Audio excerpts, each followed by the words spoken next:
EPS 95 pension को लेकर सरकार पर भयंकर गुस्सा। खुद को भिखारी से गैर गुजरे बोल गए पेंशन भोगी पेंशनर्स ने कहा, दे दे राम दिला दे राम।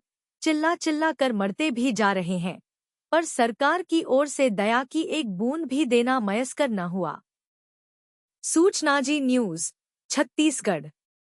कर्मचारी भविष्य निधि संगठन, एम्प्लॉयज प्रोविडेंट फंड ऑर्गेनाइजेशन और केंद्र सरकार को लेकर बड़ा दावा किया जा रहा है। यह बात हम नहीं बल्कि पेंशनर्स खुद कर रहे हैं। ईपीएफओ पर दबाव है कि वह न्यूनतम पेंशन का रास्ता साफ करे, सरकार तक मजबूती से बात रखे।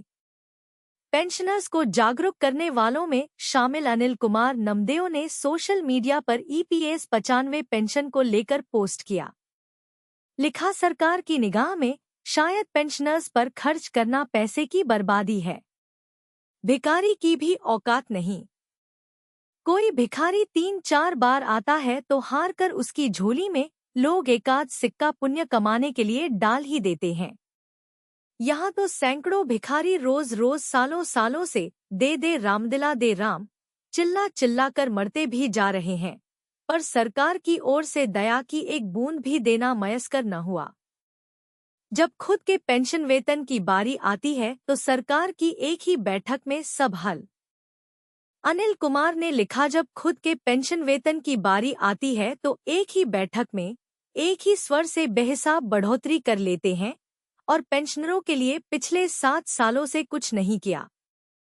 पिछली सरकार की कोई मजबूरी रही हो ये तो जान नहीं पाए, पर अब जो नवगठित सरकार है लगता है इसकी मजबूरी भी खास हो सकती है। जब तक सरकार के दूसरे प्रतिभागी नहीं चाहेंगे तो कहना मुश्किल होगा कि मोदी है तो मुमकिन है। कानूनी लड़ाई का भी अंत क्या है? यही हाल कानूनी प्रक्रिया का है। वहां भी पेंशनरों की कोई सुनवाई नहीं, बस इधर से उधर, एक पेशी से दूसरी पेशी, फैसले जो लिए गए उस पर अमल नहीं। वरिष्ठ नागरिकों के प्रकरण को सुनवाई की कोई वरीयता क्रम में नहीं रखा जाना, जानते हुए भी वे सभी अपने जीवन के अंतिम पड़ाव पर हैं। अनेक याचिकाकर्ता दिनों दिन भगवान को प्यारे होते जा रहे हैं। राजनैतिक दृश्य में बदलाव आपकी किस्मत में भी बदलाव ला सकेगी। ये नैसर्गिक न्याय के सिद्धांत की भी किसी को चिंता नहीं। धन्य है प्रजातंत्र कही जाने वाली सरकार और संवेदनशील न्यायिक व्यवस्था। हमारा उन्हें शाश्वत प्रणाम। इसके आगे कोई क्या कह सकता है? हम तो आवाज उठाते रहेंगे। आप मित्रवर क्या सोचते हैं? क्या राजनैतिक दृश्य में बदलाव आपकी किस्मत में भी बदलाव ला सकेगी? कुछ कहना चाहोगे मित्रों? ईपीएफओ में क्या है सौंप, इसकी वर्किंग, इम्पोर्टेंस, उपयोगिता और डायरेक्ट होने वाले फायदे ऐसे समझिए। ध्यान दे, पेंशन भोगी इन सेवाओं को ऑफलाइन से ऑनलाइन मोड में किया शिफ्ट। डिजिटल युग में तमाम प्रक्रिया भी ऑफलाइन से ऑनलाइन शिफ्ट होते जा रही है। ईपीएफओ के सदस्य और पेंशन भोगी ध्यान दें। सूचना जी न्यूज छत्तीसगढ़। ईपीएफओ से जुड़े हुए मेंबर, पेंशन भोगी या कोई भी अन्य कर्मी के लिए आज @suchnaji.com न्यूज पर बड़े काम की चीज मिलने जा रही है। यहां आज आपको यह बताया जाएगा कि त्रुटि की स्थिति में आपको ज्वाइंट डिक्लेरेशन, संयुक्त घोषणा की फॉर्मेलिटीज करनी पड़ती है, लेकिन इसमें कई जरूरी बातें हैं।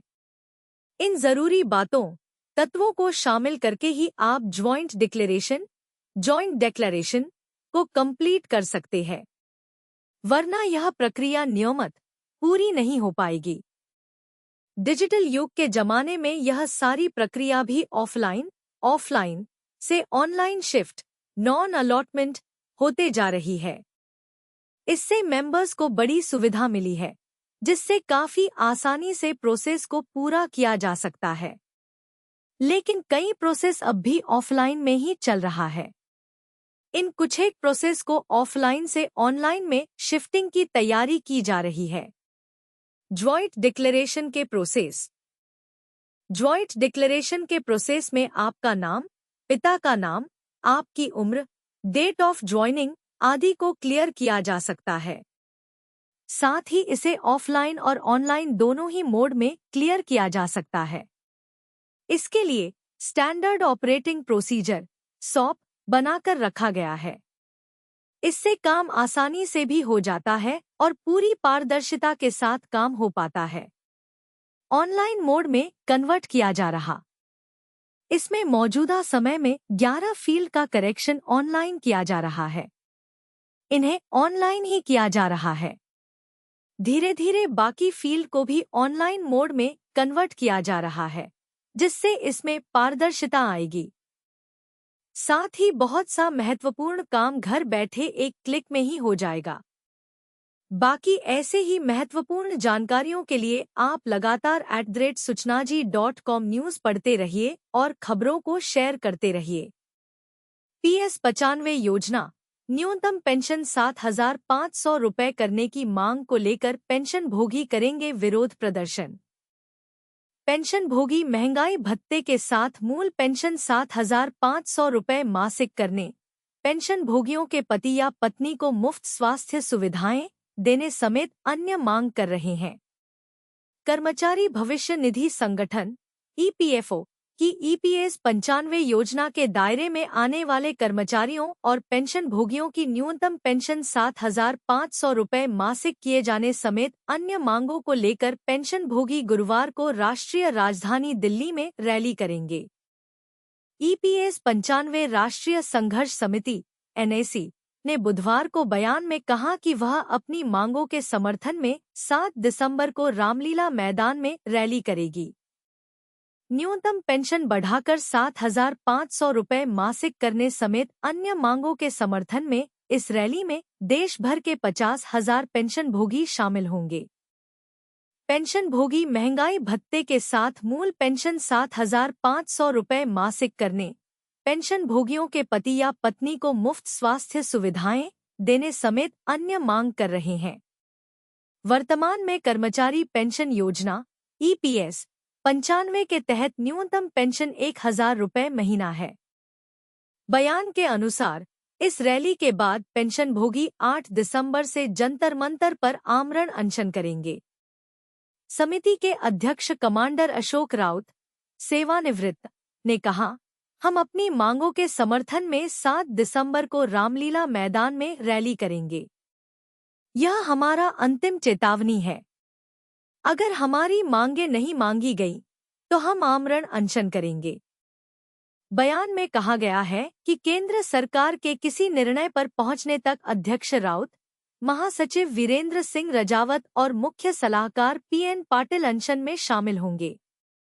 उल्लेखनीय है कि EPS कर्मचारी पेंशन योजना 95 के तहत आने वाले कर्मचारियों के मूल वेतन का 12% हिस्सा भविष्य निधि में जाता है।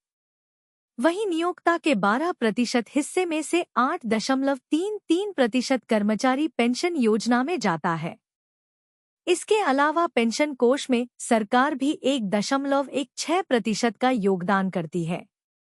राउत का दावा है, 30 साल काम करने और EPS आधारित पेंशन मद में निरंतर योगदान करने के बाद भी कर्मचारियों को मासिक पेंशन के रूप में इतनी कम राशि मिल रही है, जिससे कर्मचारियों और उनके परिजनों का गुजर बसर करना कठिन है। कर्मचारी भविष्य निधि संगठन EPFO की EPS 95 योजना के दायरे में आने वाले कर्मचारियों और पेंशन भोगियों की न्यूनतम पेंशन 7,500 रुपये मासिक किए जाने समेत अन्य मांगों को लेकर पेंशन भोगी गुरुवार को राष्ट्रीय राजधानी दिल्ली में रैली करेंगे। EPS 95 राष्ट्रीय संघर्ष समिति NAC ने बुधवार को बयान में कहा कि वह अपनी मांगों के समर्थन में 7 दिसंबर को रामलीला मैदान में रैली करेगी। न्यूनतम पेंशन बढ़ाकर 7,500 रुपये मासिक करने समेत अन्य मांगों के समर्थन में इस रैली में देश भर के 50,000 पेंशन भोगी शामिल होंगे। पेंशन भोगी महंगाई भत्ते के साथ मूल पेंशन 7,500 रुपये मासिक करने, पेंशन भोगियों के पति या पत्नी को मुफ्त स्वास्थ्य सुविधाएं देने समेत अन्य मांग कर रहे हैं। वर्तमान में कर्मचारी पेंशन योजना EPS 95 के तहत न्यूनतम पेंशन 1,000 रुपये महीना है। बयान के अनुसार इस रैली के बाद पेंशनभोगी 8 दिसंबर से जंतर मंतर पर आमरण अनशन करेंगे। समिति के अध्यक्ष कमांडर अशोक राउत, सेवानिवृत्त, ने कहा, हम अपनी मांगों के समर्थन में 7 दिसंबर को रामलीला मैदान में रैली करेंगे। यह हमारा अंतिम चेतावनी है। अगर हमारी मांगें नहीं मांगी गई तो हम आमरण अनशन करेंगे। बयान में कहा गया है कि केंद्र सरकार के किसी निर्णय पर पहुंचने तक अध्यक्ष राउत, महासचिव वीरेंद्र सिंह रजावत और मुख्य सलाहकार पीएन पाटिल अनशन में शामिल होंगे। उल्लेखनीय है कि ईपीएस कर्मचारी पेंशन योजना 95 के तहत आने वाले कर्मचारियों के मूल वेतन का 12% हिस्सा भविष्य निधि में जाता है। वहीं नियोक्ता के 12% हिस्से में से 8.33% कर्मचारी पेंशन योजना में जाता है। इसके अलावा पेंशन कोष में सरकार भी 1.16% का योगदान करती है।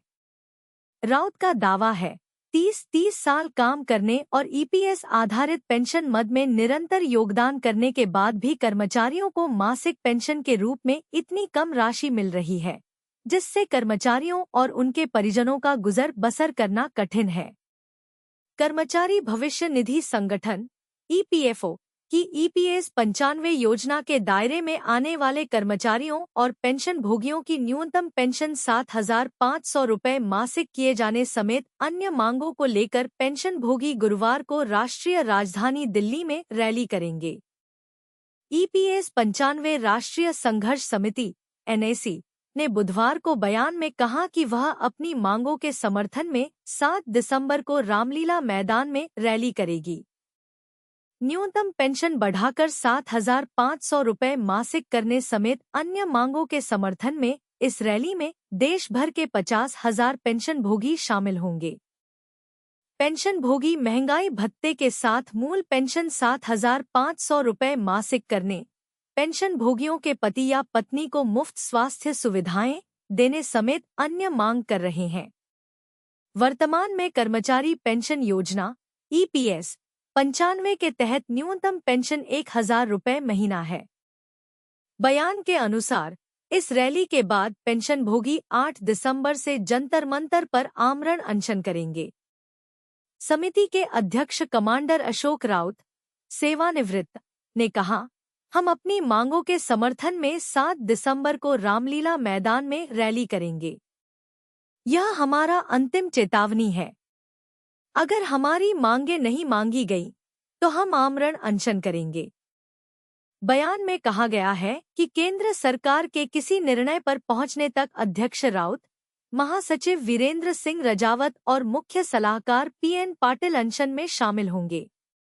उल्लेखनीय है कि ईपीएस कर्मचारी पेंशन योजना 95 के तहत आने वाले कर्मचारियों के मूल वेतन का 12% हिस्सा भविष्य निधि में जाता है। वहीं नियोक्ता के 12% हिस्से में से 8.33% कर्मचारी पेंशन योजना में जाता है। इसके अलावा पेंशन कोष में सरकार भी 1.16% का योगदान करती है।